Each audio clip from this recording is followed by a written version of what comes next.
Vi que os santos precisam alcançar a completa compreensão da verdade presente, a qual serão obrigados a sustentar pelas Escrituras. Precisam compreender o estado dos mortos, pois os espíritos de demônios lhes aparecerão, pretendendo ser amigos e parentes amados, os quais lhes declararão que o sábado foi mudado, bem como outras doutrinas não escriturísticas. Eles farão tudo ao seu alcance para despertar simpatia e operarão milagres diante deles para confirmar o que declaram. O povo de Deus deve estar preparado para enfrentar esses espíritos com a verdade bíblica, segundo a qual os mortos não sabem coisa nenhuma, e que aqueles que lhes aparecem são espíritos de demônios.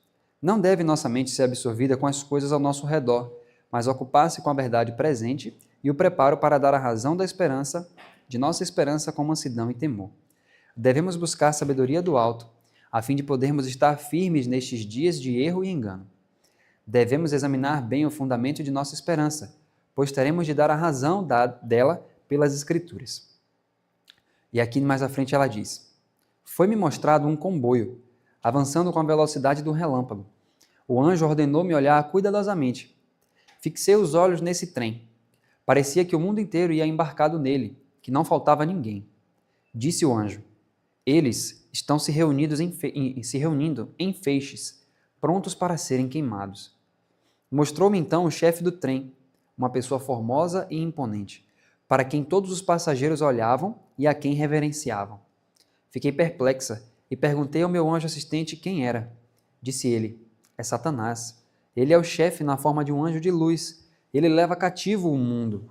Eles se entregaram à operação do erro a fim de crerem na mentira e serem condenados. O seu mais elevado agente abaixo dele pela sua categoria é o maquinista, e outros dos seus agentes estão empregados em diferentes cargos conforme deles necessita, e todos vão indo para a perdição com a velocidade do relâmpago. Então, veja só, aqui o Espírito de Profecia, né, é mostrado para Ellen White um trem, e esse comboio, né? E ela vê que parecia que o mundo inteiro estava dentro desse trem e parecia que não havia mais salvação para ninguém. Por quê? O anjo mostra para ela que todos pareciam estar embarcados naquele trem. Então ela faz uma pergunta, ela diz assim: perguntei ao anjo se ninguém havia escapado. Então ela olha e fala assim: mas será que não tem ninguém que saiu desse lugar? Aí ele diz: ele me mandou olhar em direção oposta e vi um pequeno grupo viajando por um caminho estreito. Todos pareciam estar firmemente unidos, ligados pela verdade, em companhia ou grupo. Disse o anjo: o terceiro anjo está unindo-os ou selando-os em grupos para o celeiro celestial. Este pequeno grupo parecia atribulado, como se tivesse passado por duras provas e conflitos, e parecia assim, como se o sol tivesse surgido por trás de uma nuvem, iluminando-lhes o rosto e dando-lhes um aspecto triunfante, como se sua vitória estivesse quase alcançada. E aí eu vou finalizar com o último parágrafo do capítulo, que ela diz: vi que o Senhor tem dado ao mundo a oportunidade de descobrir a cilada. Esta única coisa é prova suficiente para o cristão, se não houvessem outras. Não se faz diferença entre o que é precioso e o que é vil. E ela finaliza falando de Thomas Paine, né? Mas enfim. Então, veja só. Quando nós olhamos aqui, então, para esse capítulo, veja que o terceiro anjo está unindo ou selando um povo.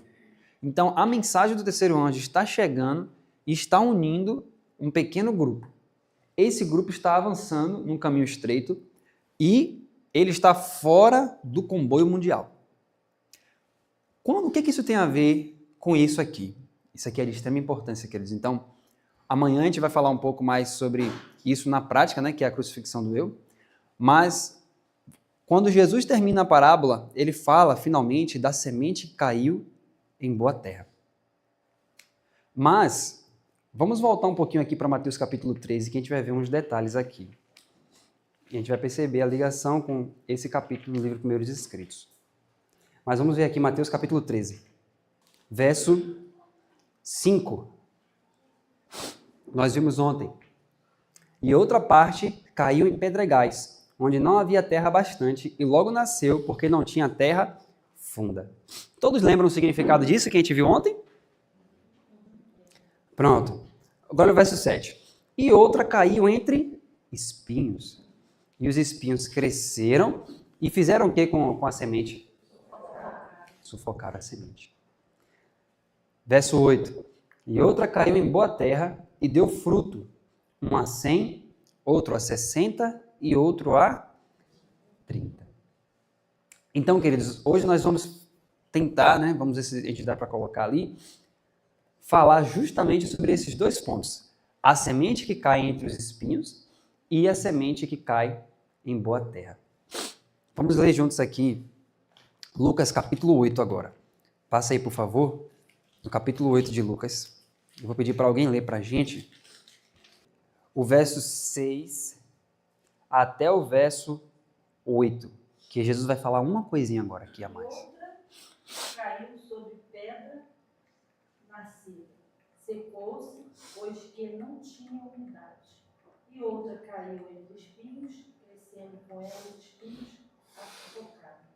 E outra caiu em boa terra, nascida, produziu fruto, sem assento por um, dizendo eles essas coisas. Clamaram. Quem tem ouvidos para ouvir, ouça. Até 8. Então, o que Jesus finaliza quando ele fala justamente sobre a que caiu entre os espinhos?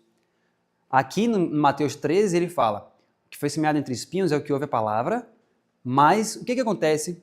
Os cuidados desse mundo e a sedução das riquezas sufocam a palavra e fica infrutífera. Só que tem um detalhe. No capítulo 8 de Lucas, quando ele termina de falar sobre a questão dos espinhos, o que ele fala? Ele fala dos espinhos e logo depois, quando ele fala da boa terra, na verdade, no verso 8, ele diz o quê? Quem tem ouvidos para ouvir, ouça.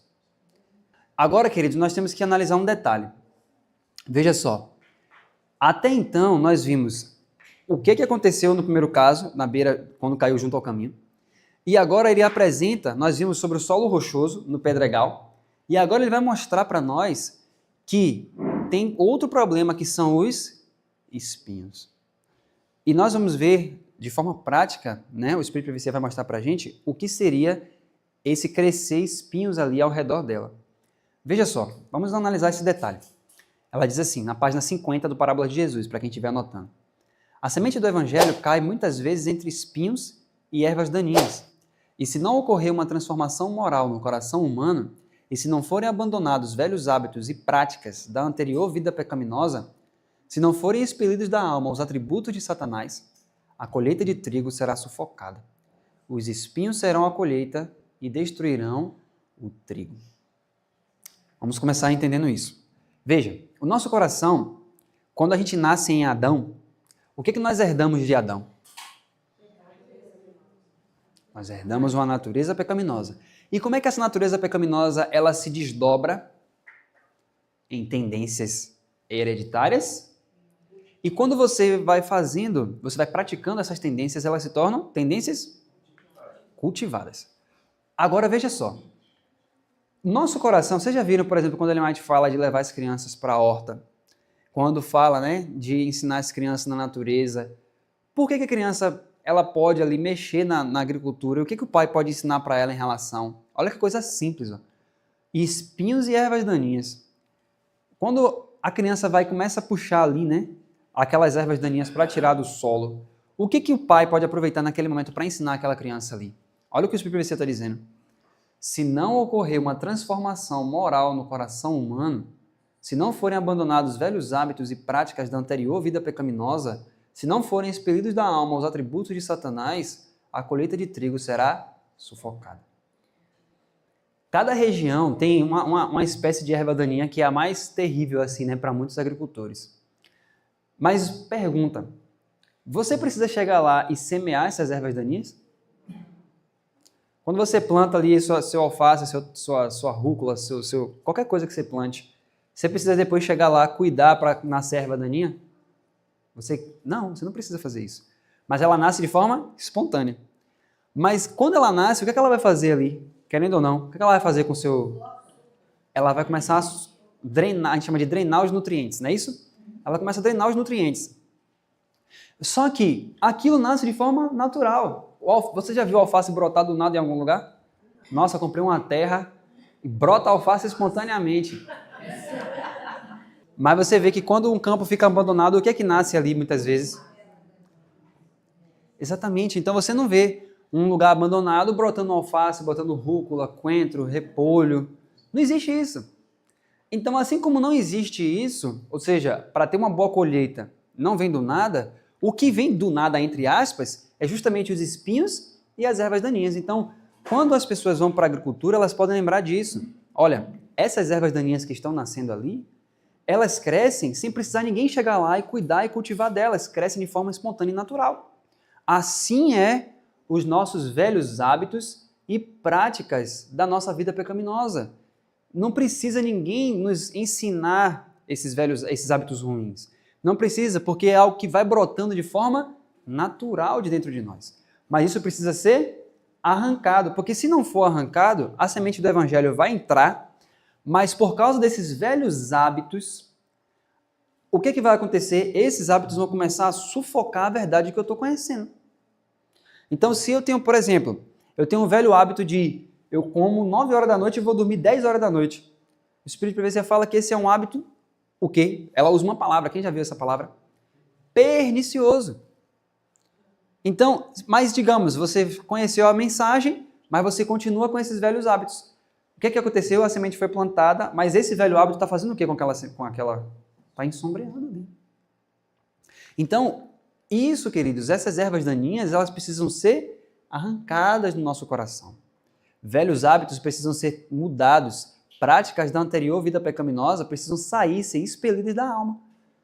Então, se eu vou plantar um alface, vou plantar um coentro, aquelas coisas que estão ali ao redor, sabe, aquelas plantas que quando você passa até dá espinho no dedo, você tem que removê-las. Porque se você não remover, ela vai drenar aqueles nutrientes ali ao redor e vai prejudicar o crescimento da semente. Não é simples isso? Não é uma condição tão simples. Então, não tem como. Você percebe que, agora olha que forte isso, se esses velhos hábitos não forem abandonados e as práticas da anterior vida pecaminosa não forem abandonadas, o que vai acontecer de forma natural? A semente vai, toda vez você vai estar ouvindo mensagens, estudando a Bíblia, fazendo tudo isso, só que o que vai acontecer? A colheita de trigo vai ser sufocada. O que você vai colher? Você vai colher espinhos. Só que os espinhos eu vou colher um pouco, vou colher o trigo, e aí depois no final eu separo. O que ela disse que vai acontecer com o trigo? Vai ser destruído. Então, você pode estar, na prática significa, você vai ouvir mensagens atrás de mensagens, você vai ser, às vezes impactado, vai se nutrir, mas lá na frente, por conta desses velhos hábitos, da velha maneira de viver, tudo que você ouviu lá atrás vai ser destruído. Por quê? Porque você permitiu que se enraizasse em seu coração os espinhos e as ervas daninhas. Já pensou? Uma pessoa vai fazer uma plantação de coentro, por exemplo. Aí tá lá, ela faz o canteiro, e aí por algum motivo ela tem que viajar. Quando ela volta, tá lá cheio de... Quem pode dar um exemplo de uma erva daninha muito ruim? Tiririca. Aí tá lá a tiririca, toda no canteiro, aí a pessoa fala assim, mas eu tô vendo que tem espaço aqui para plantar, vou abrir aqui um espaçozinho, vou plantar meu coentro aqui. Alguém faz isso? Por que não faz isso? É por esse mesmo motivo natural que no mundo espiritual não tem como você pensar, não, eu estou recebendo essa mensagem, mas assim, eu estou vivendo dessa forma aqui, mas Deus sabe do meu coração, que por enquanto não dá para mudar. É a mesma coisa que você está dizendo, não, esse canteiro aqui eu não vou mexer nele, porque Deus sabe que vai dar muito trabalho. Eu vou só plantar onde tem espaço. No final, o que é que vai acontecer? Você não vai ter colheita. Vai ser sufocado. Não é tão simples, queridos. Por isso que ela te fala, é tão simples que a gente negligencia. A parábola de Jesus. Mas ela continua dizendo, a graça só pode florescer no coração que está sendo preparado continuamente para as preciosas sementes da verdade. Os espinhos do pecado crescem em qualquer solo, tá vendo? Se vocês pegarem aqui uma tiririca aqui e levar para a região de vocês, mas é frio, mas não sei o quê. Tem erva daninha, meu amigo, que não tem essa não. Assim é o pecado. Tem gente aqui que nasceu no Espírito Santo, né? Tem gente que nasceu talvez no Rio de Janeiro. Tem gente que nasceu no Nordeste. Mas será que o egoísmo só brota no Sul? O egoísmo só brota em pessoas que nasceram na região Sul, na região Sudeste. Será? Será que o egoísmo só nasce em quem nasceu nos Estados Unidos da América do Norte? Ele brota em qualquer coração. Ele brota em qualquer coração. Olha só, os espinhos do pecado crescem em qualquer solo.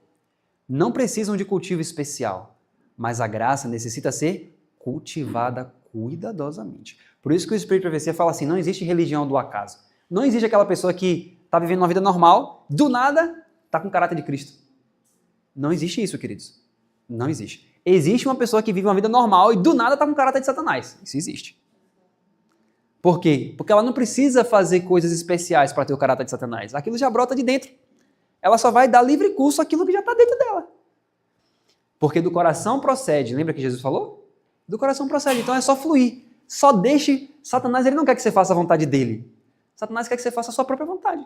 Já está suficiente. Entende? Então, só que no caso da graça, no caso das virtudes dos méritos de Cristo, no caso do caráter de Cristo, não existe isso. Você viveu uma vida simples, uma religião superficial, e no final está lá você, vencendo todos os pecados, não é mais egoísta, não é mais orgulhoso, do nada. Existe isso? Não. Não existe. Então, por isso que diz, ó, a graça necessita ser cultivada cuidadosamente. Agora a questão é, né? Se nós formos pegar a agricultura, eu acho que ela vai dizer mais à frente, mas eu só vou adiantar. Vamos pensar um pouquinho. Tem gente aqui com certeza que já mexe com agricultura. Quando você vai plantar, vamos pensar uma coisa mais simples possível, um coentro. Eu quero plantar um coentro na minha terra, mas a minha terra precisa ser cultivada.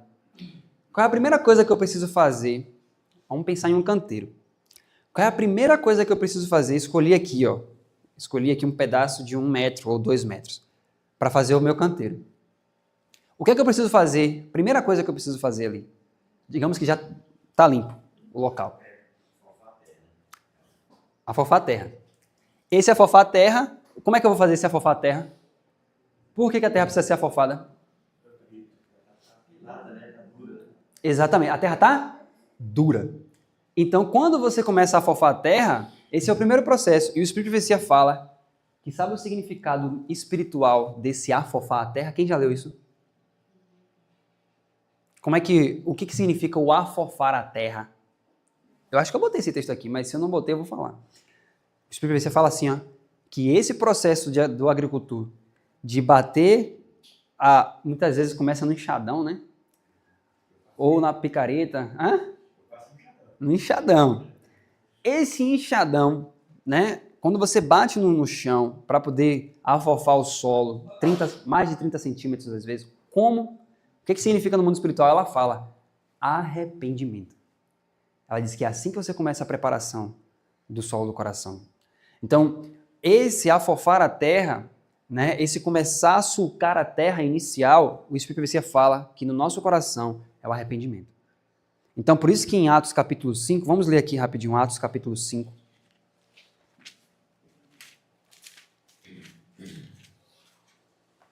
Atos 5. Por isso que quando Jesus começou a pregação do evangelho, ele começou falando o quê? Primeiro, arrependei-vos. Porque não adianta Jesus falar um monte de parábola, Jesus falar um monte de ensinamento, se o coração está duro, ele sai lançando a semente e o coração está duro. Então, a primeira coisa que Jesus fez? Rapaz, a terra está dura. O que é que eu tenho que fazer? Afofar a terra. Então, a primeira mensagem era o quê? Arrependei-vos. E aí, em Atos capítulo 5... Oi, diga. O arrependimento, o afofar a terra, é tirar do caminho aquilo que impede que a semente frutifique. Exatamente. Né? Exatamente.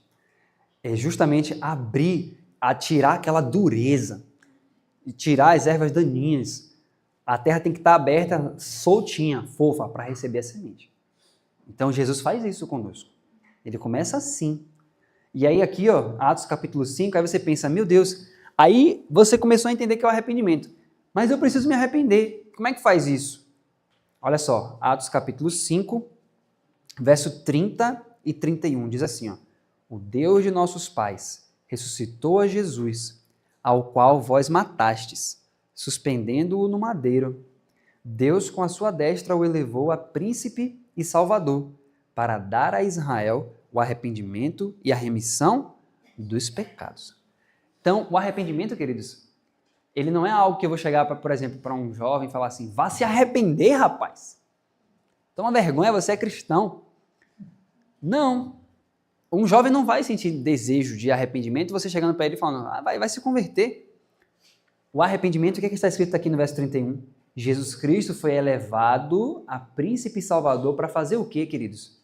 Para dar. Dar. É graça. Então, foi dado o arrependimento. Então, o arrependimento não é algo que você tenta produzir. O arrependimento é dádiva. Filho, você quer se arrepender? Eu estou te dando o arrependimento. Entende, queridos? O solo ele não pode se auto-afofar. Alguém tem que chegar e fazer. Por isso que no Caminho a Cristo, se você for analisar lá os primeiros capítulos, ela diz assim, que nós devemos ir a Cristo como nós estamos. Por quê? Porque como nós não temos como produzir arrependimento, você só vai. E no que você vai, crendo nele, ele dá o arrependimento. Entende? É por isso. Então, por isso que ela diz assim, muitos tentam reformar-se antes de irem a Cristo. Ou seja, em outras palavras, muitos estão com o seu solo duro e tentam revolver o solo por si mesmos para depois ir para o agricultor para pedir para ele trabalhar. Percebe que não faz sentido? Então, por isso que a Ellen White fala no Caminho a Cristo. Você vai como você está. E aí, quando você vai do jeito que você está, a promessa é, eu te darei o arrependimento. Então, o que é o arrependimento? É a tristeza segundo Deus, que você sente tristeza pelo que você fez e você é transformado. Isso é Cristo que faz, Cristo que dá. Veja que nós estamos indo passo a passo. Então, nós estamos aqui no início da plantação. E aí, então, você está sendo trabalhado, você está sendo afofado. Aí Ellen White continua.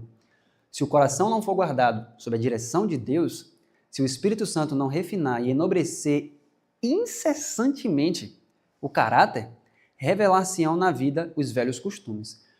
Então, depois que você fez ali o trabalho no solo, você pode só plantar ali o coentrozinho e tá tranquilo agora?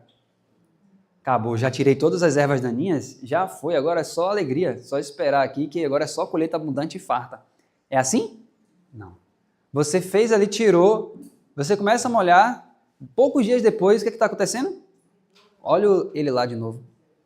Por isso que ela diz, se não houver uma guarda incessante, o que vai acontecer? As ervas daninhas voltam, os velhos costumes começam a brotar. Podem os homens professar crer no Evangelho, mas a não ser que sejam por eles santificados, o que acontece? Nada vale sua religião. Se não obtiverem vitória sobre o pecado, este estará obtendo vitória sobre eles. Os espinhos que foram cortados, mas não desarraigados, brotam novamente até sufocar a alma. Olha o que ela fala, a diferença entre cortar espinhos e desarraigar espinhos. Isso aqui é uma diferença vital. Sabe por quê, queridos? Vou dar um exemplo. Digamos que você mora na roça, mas antes do caminho da sua casa tem uma série de ervas daninhas assim, e fica feio. Você olha para aquele lugar e fala assim, não, isso aqui está muito feio. Aí você vai receber visita. Aí quando você vai receber a visita, você fala assim, rapaz, a gente tem que adiantar tudo porque a gente tem que capinar, tem que fazer. Aí na pressa, você pega a enxada e aí começa, né? Ou a roçadeira. Quando você faz isso, se você faz aquilo de forma superficial, você cortou ou você desarraigou aquela... E aí no livro Anunciando Outro Clamor fala uma coisa muito forte. Veja, você pode passar a enxada em um lugar de forma que ele fique o quê? Bem limpo. Limpo, que você olha assim, rapaz, o chão está até refletindo. Pode ou não pode? Mas a semente está lá dentro. Bater a chuva, começa a vir a chuva. O que vai acontecer? Daqui a pouco, tá tudo coberto de novo. E aí no livro Anunciando Outro Clamor, ele fala uma coisa muito forte. Ele diz assim, Satanás, ele sabe que tipo de obra você está permitindo que seja feita no seu coração. Não é que você está fazendo. Mas Satanás, ele vê se você está só raspando para quem passar a olhar, falar assim, nossa, o chão está limpo. Ou se você está permitindo que realmente seja desarraigado. E aí ele fala uma coisa muito forte ali no livro. Ele fala assim, Satanás, só que ele é esperto. Então o que ele vai fazer? Se ele olha para você, ele vê que você está só raspando o solo, mas a semente está lá, ele ainda fala assim, ó, ele vai então esperar. Ele não vai nem fazer questão. Por exemplo, Satanás ele é como se fosse um vizinho seu maligno, que vê tiririca ali no seu solo, só que ele tem um adubo poderoso para tiririca.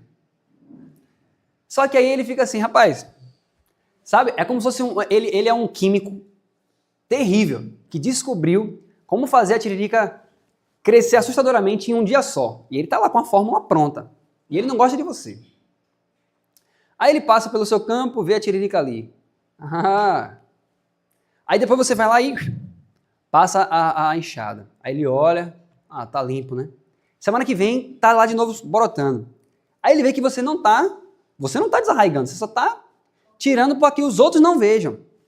Aí no livro Anunciando o Clamor ele fala assim, ó, ele vai esperar, porque assim, Satanás ele vê a movimentação dos anjos, a gente não vê, né? Mas Satanás vê a movimentação dos anjos, ele vê o que acontece no mundo espiritual, obviamente, porque ele é um ser espiritual. Então, quando as coisas estiverem prestes a acontecer, ele sabe que já foi revelado, até pelo Espírito de Profecia, que o que é que vai acontecer? Gabriel vai ser enviado, a gente falou isso na última campal, né? Eu mostrei os textos, inclusive. Gabriel vai ser enviado, Gabriel desce e vai dizer para os 4 anjos o quê? Que pode? Exatamente. Então, ele vai ver toda essa movimentação. Só que, quando chegar perto desse momento, e ele vê outras situações também, né, que está tudo revelado, quando chegar perto, que ele vê que já está próximo o tempo do fechamento mesmo da porta da graça, então é aí que tem muitos defeitos de caráter que ele vê que ainda estão arraigados em muitos adventistas. Quando está perto de fechar o momento, é aí que ele vai investir pesado em cima. Por quê? Porque ele sabe que não vai dar mais tempo. Então, queridos, isso é muito sério, por quê? Porque nós não temos tanto tempo mais. Então, essas coisas, precisamos olhar para essas coisas e verdadeiramente pensar nessa situação que nós estamos vivendo hoje. Porque os espinhos que foram cortados, mas não desarraigados, brotam novamente até sufocar a alma. Tem um texto, eu li esse texto já tem muito tempo, só que eu não encontrei mais ele depois, onde Ellen White fala que há muitos entre o nosso povo que são muito temperamentais. E ela diz que se essas pessoas não vencerem isso até o momento em que a lei dominical vai sair contra os adventistas, ela fala que é nesse ponto que Satanás vai derrubar muitos de nós. Porque ela diz que a forma como a questão dominical vai ser distribuída, ela diz que para o adventista vai ser tão nítido, tão óbvio que é errado. Por exemplo, as decisões das leis, os que os governantes vão fazer. Ela fala que vai ser tão, qual é a palavra? Vai ser tão corrupto, vai ser uma corrupção tão clara nos nossos olhos, que vai gerar dentro daqueles que ainda são temperamentais, raiva, ódio aos governantes. E aí imagine, você começa a ver as coisas acontecendo, gente, mas como assim? Como é que pode um negócio desse? Quem é que não tá... Por exemplo, vocês viram recentemente o que o governo pode fazer para pessoas que não se enquadram em uma certa ordem do governo, viram ou não viram? Teve coisas que fazia sentido para nossa mente? Claro que não. Só que lá na frente vai ser muito mais grave a situação.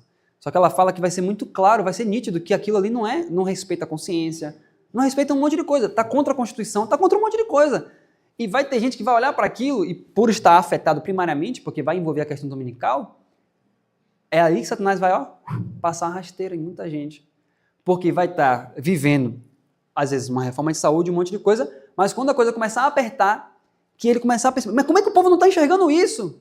Aí começa a brotar o que a Bíblia chama de raiz de amargura. Ou seja, estava lá. E vão achar que estão sofrendo por amor a Cristo. E vão achar que isso é por amor a Cristo. Exato, e vão achar que isso é zelo santo. Que é pior. Ela continua dizendo assim, ó, Cristo especificou as coisas que são perigosas para a alma. Como relata Marcos, menciona ele os cuidados desse mundo, os enganos das riquezas e as ambições de outras coisas. Então, o problema é esse aqui, ó. Por que os espinhos crescem? Por que a pessoa não tem o cuidado de ficar observando o próprio coração, né?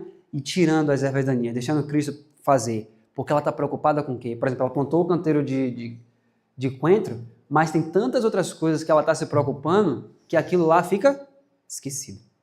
E as ervas daninhas começam a brotar, começam a puxar o nutriente, mas ela não tem tempo de ir lá tirar. Então ela diz, ó, qual o problema no mundo espiritual para nós? Os enganos das riquezas.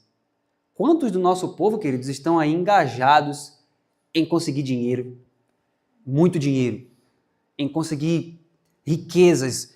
Nossa, eu preciso ser rico, eu quero ter dinheiro, eu quero ter uma vida boa e tudo. Não é errado você trabalhar, você ter dinheiro, o problema qual é? Quando você foca intensamente nisso. E aí Jesus disse que isso começa a sufocar a necessidade que você tem no coração de ser transformado. Outra coisa, as ambições de outras coisas. Lucas especifica cuidados, riquezas e deleites da vida. Estes são os que sufocam a palavra, a crescente semente espiritual. A alma cessa de extrair alimento de Cristo e extingue-se no coração a espiritualidade. Vocês entendem isso, queridos? Então, veja, veja que em nenhum momento ela diz assim, esses não conseguem ter tempo para a palavra de Deus.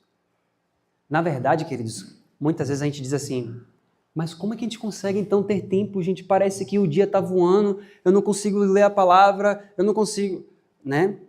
Algumas vezes, por exemplo, no passado, quando a gente fazia algumas lives, alguns irmãos falavam assim, mas irmão, como que eu vou conseguir? Eu tenho tanta coisa para fazer durante o dia que eu não consigo ler a palavra. Eu gosto tanto, eu sinto tanto prazer na leitura da palavra, mas eu nunca consigo. É um negócio assim que parece que eu estou preso a mim mesmo, eu não consigo ler a palavra. E aí, né, quando a gente ia estudando, né, ia mostrando, aí uma vez eu peguei um texto da irmã White que ela fala sobre as nossas prioridades para Deus. E nós fizemos uma reflexão. Veja só, queridos, olha que coisa interessante, né? Ellen White fala muitas vezes assim, da gente chamar a família, estar num lugar, num ambiente assim, né, na natureza e tudo isso, que ela fala que a gente pode ver as obras de Deus e tudo. Só que pare para pensar. Quando a gente fala assim, meu Deus, eu não consigo encontrar tempo e tal, às vezes é trabalho, né? Mas você já reparou que uma vez por semana, pelo menos, uma vez, a gente tem pelo menos uma, entre aspas, alguma folga do trabalho? Pelo menos uma vez. Alguém aqui tem pelo menos uma vez na semana uma folga no trabalho? Tem ou não tem? Só que, quando normalmente, claro que você pensou logo no sábado, mas quando normalmente não é sábado, e a gente pensa assim, eu preciso ter um momento de lazer em família. Normalmente, o que a gente pensa em fazer?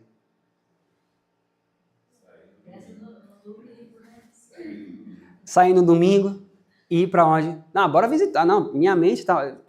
Tanta coisa... Eu tô complexado. Tô cansado. Bora viajar, bora sair. E esses programações que muitas vezes a gente pensa, até mesmo uma coisa a fazer em família, você já reparou que é visitar lugares, sair na natureza e tudo isso, e raramente se pensa em realmente estudar a palavra de Deus? Em memorizar a palavra de Deus? Então a gente encontra tempo para sair, a gente encontra tempo para participar de programações, a gente encontra tempo para um monte de coisa. Mas para a palavra a gente não consegue encontrar tempo. Porque não temos nela o verdadeiro descanso. Exatamente. Aí lembra-se Jesus. Lembra de Jesus? Por que você não vai brincar, Jesus, com as crianças de Nazaré? Eu tenho mais prazer em ficar com os teus testemunhos. Esse era o lazer de Jesus. Então, o problema está na nossa mentalidade, em como a gente enxerga a palavra de Deus, em como a gente enxerga esses momentos. Se a gente enxerga esses momentos como, meu Deus, eu tenho que ler Ellen White, eu tenho que ler a Superfície e Bíblia, porque senão eu não vou ser selado, senão...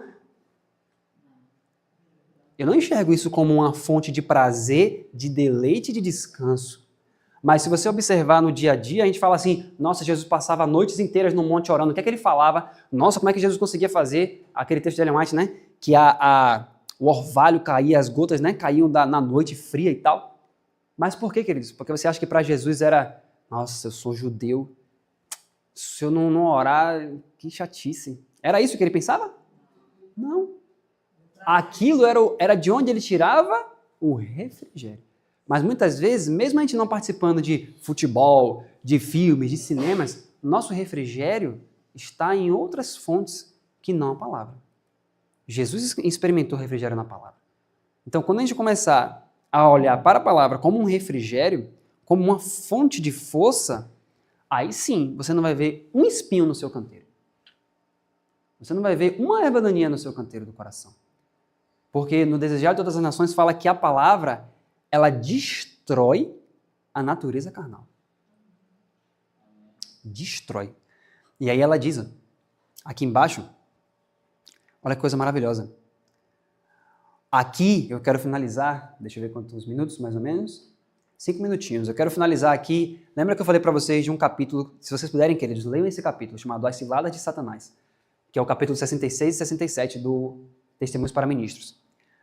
Aqui, novamente, Satanás, sabendo exatamente como funciona o processo da agricultura humana, né, nosso coração, veja o que ele fala nos últimos dias, aqui especificamente sobre os guardadores do sábado.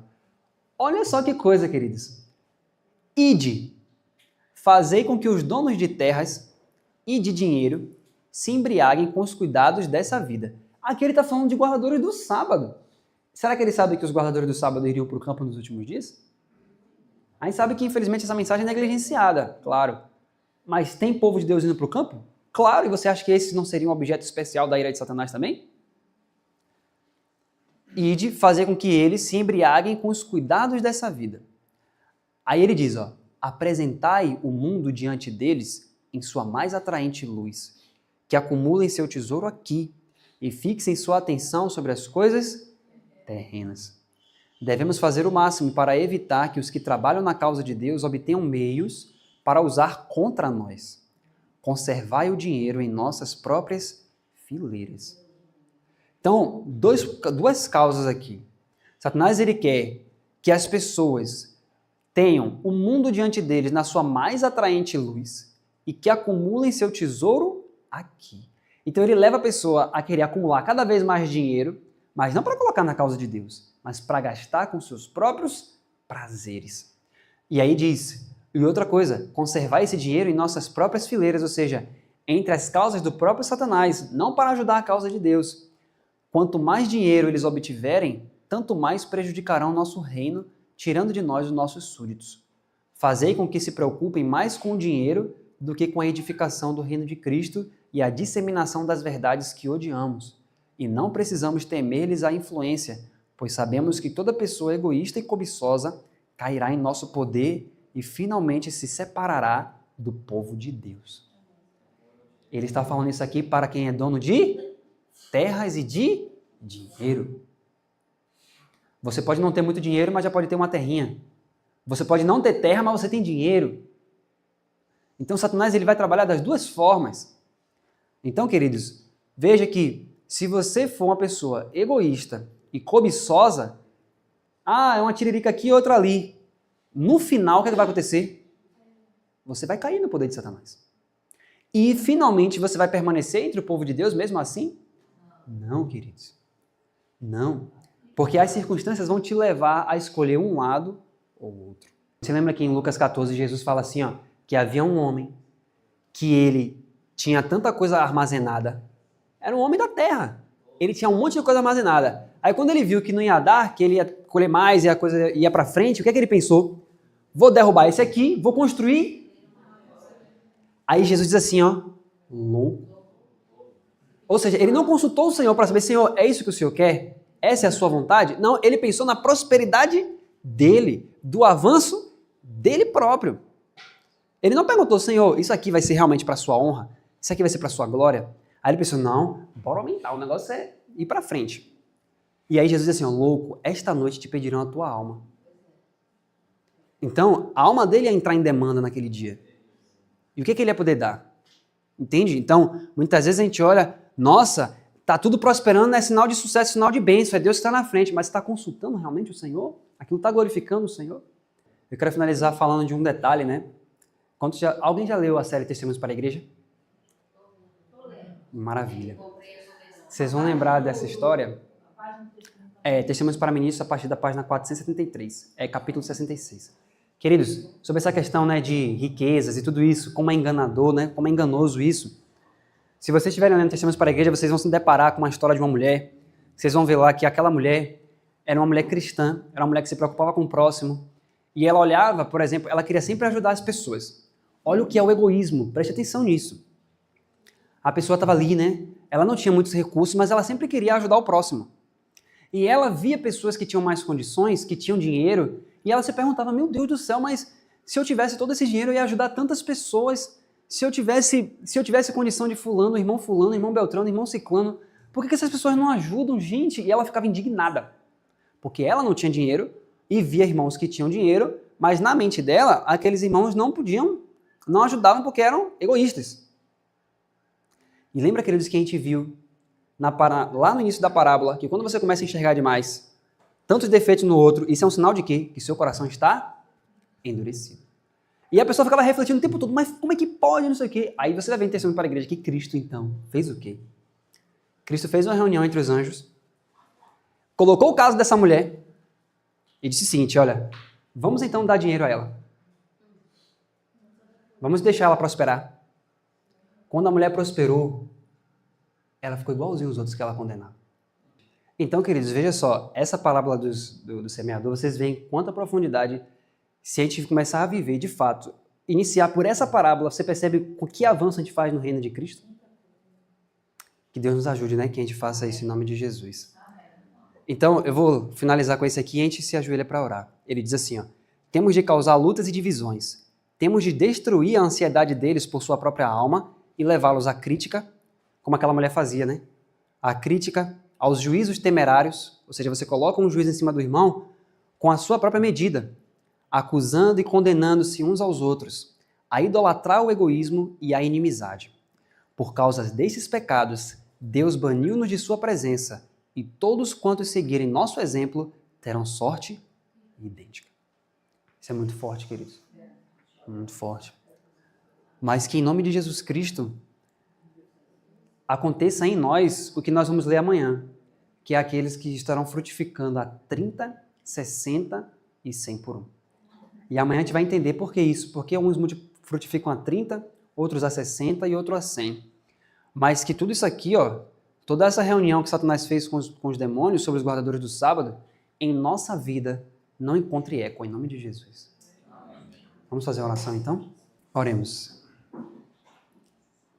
Senhor, nosso Deus, nosso Pai, nós te agradecemos, Senhor, pelo privilégio, Pai, de podermos estar compreendendo coisas tão profundas como essas, que são tão simples, mas que são tão gigantescamente, Senhor, abrangentes no mundo espiritual. Agradecemos, ó Pai, porque se nós morássemos hoje ali na faixa de Gaza, nós estaríamos agora, Senhor, preocupados se nossa casa seria invadida, Pai, por algum muçulmano, se na região que a gente mora seria bombardeada a qualquer momento e perderíamos a vida. Mas aqui estamos no Brasil, sentados, ó Pai, ouvindo a sua palavra, meditando no Espírito de Profecia, algo que muitos de nossos irmãos, inclusive adventistas do sétimo dia, não podem fazer nesse momento, Pai. Agora, talvez se morássemos na Rússia, como agora, Senhor, mais um problema se acabou de desencadear nessa semana, talvez muitos de nós estaremos, Pai, com o coração agora ansioso de manhã cedo, pela nossa família, de saber, Senhor, se um exército entrará com algum tanque em nossa rua e vai destroçar tudo. Mas aqui está o teu povo, Senhor, em tão boas condições, podendo, Senhor, reter a palavra da vida, fazer parte dos 144 mil numa condição tão maravilhosa como essa que está aqui no Brasil. Sabemos que nosso país tem tantos problemas, Pai, mas ainda assim o Senhor está dando um tempo de graça maior para nós brasileiros.